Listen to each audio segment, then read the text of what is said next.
Hi, this is Tim from T&J Fire. Just show you how to change a brake glass that's been broken. So for example here, this is a KAC one. You can see the glass has been snapped, the alarm would be activating. So you get your KAC key, put it into the bottom, this piece drops down, you slide that piece out and lift out the broken glass.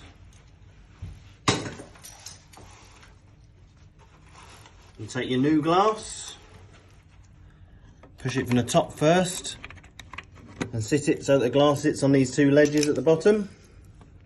And then just slide the face back on, snap that shut, and then you can now silence and reset your alarm.